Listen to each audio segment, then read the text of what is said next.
ಕೊನೆ ದಾರಿಲಿ ಹೆಣ ನೋಡ್ದೆ ಅಂತ. ಇವತ್ತು ನನ್ನ ಮಗ ಬರ್ದೇ ಇರ್ಲಿ, ಕಲ್ಲೆತ್ತಾಕ್ಬಿಡ್ತೀನಿ ನಿನ್ ಮೇಲೆ. ಸೂರ್ಯಾಸ್ತಕ್ಕೆ ಇನ್ನು 2 ಗಂಟೆ 16 ನಿಮಿಷ ಬಾಕಿ ಇದೆ. ಅದಾದ ನಂತರ ನೀನು ಕೇಶವನಾಥ ಶಂಖವನ್ನ ಕಲಶದಿಂದ ಎತ್ಕೋಬಹುದು. ಈ ಮಧ್ಯೆ ಆವೇಶಕ್ಕೆ ಒಳಗಾಗಿ ಶಂಖವನ್ನು ಮುಟ್ಟಿದ್ರೆ ಅಪಾಯ ತಪ್ಪಿದ್ದಲ್ಲ. 3 ದಿನಗಳಿಂದ ಬಹಳ ದಣಿದಿದ್ದೀರಿ, ಆಯಾಸ ಆಗಿರುತ್ತೆ. ವ್ಯವಸ್ಥೆ ಮಾಡಿದ್ದೀನಿ, ವಿಶ್ರಾಂತಿ ತಗೊಳ್ಳಿ. ಇಲ್ಲ, ಹೊರಡ್ತೀನಿ ನಾನು. ನನ್ನನ್ನು ಕಳಿಸೋದಕ್ಕೆ ಏರ್ಪಾಡು ಮಾಡು. ಇನ್ನು ನಾನು ಈ ಕಡೆ ಸುಳಿಯೋದಿಲ್ಲ. ನಿಮ್ಮ ತಾಯಿಗೆ ಏನೂ ಆಗಲ್ಲ, ಆ ಭಯ ಬೇಡ. ನನಗೂ ತಾಯಿ ಇದ್ದಿದ್ಲು, ತಾಯಿ ಅಂದ್ರೆ ನನಗೆ ಗೌರವ ಇದೆ. ಆ ಭಯ ನನಗಿಲ್ಲ. ನನ್ನ ತಾಯಿ ಬಹಳ ಪ್ರಾಮಾಣಿಕತೆಯಲ್ಲಿ ಬದುಕಿದವಳು. ಆ ಮಹಾತಾಯಿ ಕಾಪಾಡ್ತಾಳೆ. ಸದಾನಂದ, ಇವತ್ತಿಂದ ನಿನ್ಗೆ ಹೊಸ ಜೀವನ ಪ್ರಾರಂಭ. ಹಳೆ ಕೇಡ್ ನೆನಪಾದ್ರೆ ಹೊಸ ಜೀವನಕ್ಕೆ ಏಟು. ಅದನ್ನೆಲ್ಲ ಮರ್ತು ಬಿಡಪ್ಪ. ದೊಡ್ಡಪ್ಪ, ಇನ್ಮೇಲೆ ನಿಮ್ಮನ್ನು ಬಿಟ್ಟು ಇನ್ನು ನಾನು ಎಲ್ಗೂ ಹೋಗಲ್ಲ ದೊಡ್ಡಪ್ಪ.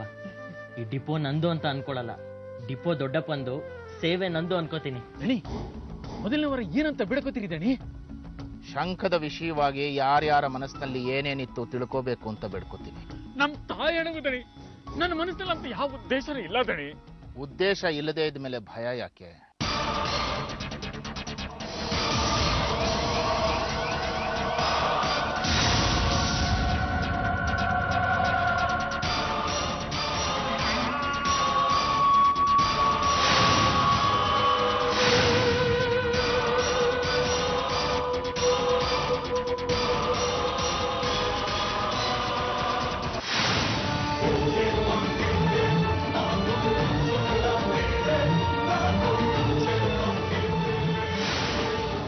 ದೇವಿ, ನಿನ್ಗೊಂದು ವಿಷಯ ಹೇಳ್ಬೇಕು ನಾನು. ಏನು? ಬೇಡ ಬಿಡು, ಕೇಶವನಾಥ್ರ ಮನೆಯಿಂದ ಬಂದ್ಮೇಲೆ ಹೇಳ್ತೀನಿ. ನಿನಗೇನೋ ಕೆಲಸ ಇದೆ ಅಲ್ಲಿ? ಇದೆ, ಬಹಳ ಮುಖ್ಯವಾದ ಕೆಲಸ ಇದೆ. ಅದು ನಿನಗೆ ಸಂಬಂಧಪಟ್ಟಿದ್ದೇನೆ. ಆ ಕೆಲಸ ಮುಗಿಸಿದ್ರೇನೆ ನನಗೆ ಸಮಾಧಾನ. ನಿನಗೆ ಮಾಡಿರೋ ದ್ರೋಹ ಸರಿ ಹೋಗೋದು. ಯಾವ ದ್ರೋಹನೂ ಮಾಡಿಲ್ವೋ ನೀನು ನನಗೆ? ಬೈದಿದ್ಯಾ, ಅಂದಿದ್ಯಾ? ತಪ್ಪಿಲ್ಲ, ಅಣ್ಣ ಅಲ್ವಾ ನೀನು ನನಗೆ? ಶಂಕ ನಮ್ಮ ಕೈ ಸೇರೋದಕ್ಕೆ ಕ್ಷಣಗಣನೆ ಆರಂಭ ಆಗಿದೆ.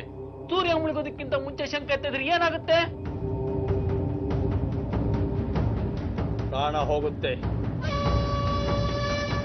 ಅಥವಾ ವಿಜ್ಞಾನದಲ್ಲಿ ಕೋಮಾ ಸ್ಟೇಜ್ ಅಂತಾರಲ್ಲ, ಹಾಗಾಗಿ ಬಿಡುತ್ತೆ ದೇಹ. ಪುಷ್ಪಾಂಜಲಿ ಕ್ರಿಯೆ ನಡೆಸಿದ್ದು ಅದಕ್ಕೆ. ಕೇಶವನಾಥರಿಗೆ ಯಾರು ಅನ್ಯಾಯ ಮಾಡಬಾರದು ಅಂತ. ಇವತ್ತಿನ ಕಾಲದಲ್ಲಿ ಇಂಥ ವಿಚಾರದಲ್ಲಿ ಯಾರು ಯಾರನ್ನೂ ನಂಬಬಾರದು. ನೀವು ಶ್ರೀಮಂತರ ಪರ, ಬಡವರ ಪರ ಅಲ್ಲ ಬಿಡಿ. ಟಿವಿನಲ್ಲಿ ಮಠಗಳ ಬಗ್ಗೆ ತೋರಿಸೋದು ಸರಿನೇ. ಮಠಗಳು, ಗುರುಕುಲಗಳು ಯಾರ ಪರವೂ ಅಲ್ಲ, ಧರ್ಮದ ಪರ ಅಷ್ಟೇ. 9 ವರ್ಗಗಳಿರೋ ಶಂಕನ ದಣಿಗಳು ಕೊಡಿಸಿದ್ರಿ, ಅವ್ರನ್ನ ಲೋಕೋದ್ಧಾರನ ಮಾಡ್ತಾರೆ. ಪಾಳೆಗಾರರ ವಂಶ ಆಳೋಕ್ ನಿಲ್ತಾರೆ, ದಂಡೆತ್ತು ಹೋಗ್ತಾರೆ. ಮತ್ ನೀವೆಲ್ಲಿದ್ರಿ ಧರ್ಮದ ಪರ? ನಾನು 25 ವರ್ಷದಿಂದ ಈ ಮನೆ ಸೇವಕ. ನನಗೆ ಅರಸನಾಗ ಆಸೆ ಇಲ್ವಾ? ಕೊನೆ ಪಕ್ಷ ಮಂತ್ರಿನಾಗಾದ್ರೂ ಮಾಡಿ. ನನಗೂ ಬೈಸ್ಕೊಂಡು ಉಗಿಸ್ಕೊಂಡು ಸಾಕಾಗಿ ಹೋಗಿದೆ. ನಿಮ್ಮ ಮಂತ್ರ ಶಕ್ತಿಯಿಂದ ನನ್ನ ಬದುಕಲ್ಲಿ ಸ್ವಲ್ಪ ಅಭಿವೃದ್ಧಿನ ಮಾಡಿ ಗುರುಗಳೇ.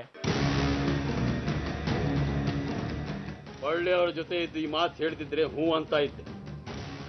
ಅಮ್ಮನವರ ಕೃಪೆಯಿಂದ ಹುಟ್ಟಿದ ಮಗು ಆ ದೇವಿನ ಕೊಲ್ಲೋದಕ್ಕೂ ಹೊಟ್ಟಿದ್ದೆ ನೀನು. ನಿನ್ನ ಪುಣ್ಯದ ಖಾತೆ ಅವತ್ತೇ ಮುಗೀತು, ಖಾಲಿ ಆಯ್ತು. ನೀವು ಮನಸ್ಸು ಮಾಡಿದ್ರೆ ಮತ್ತೆ ಆ ಪುಣ್ಯದ ಖಾತೆ ತೆಗಿಬಹುದು. ಬಂದಿದ್ರಲ್ಲಿ ನಿಮ್ಮ ಪಾಲು ನಿಮ್ದೇ. ಹೊರಡು ಆಚೆಗೆ.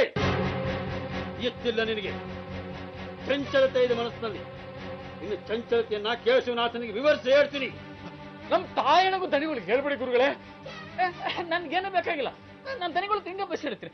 ಬರ್ತೀನಿ ಬರ್ತೀನಿ ಬರ್ತೀನಿ.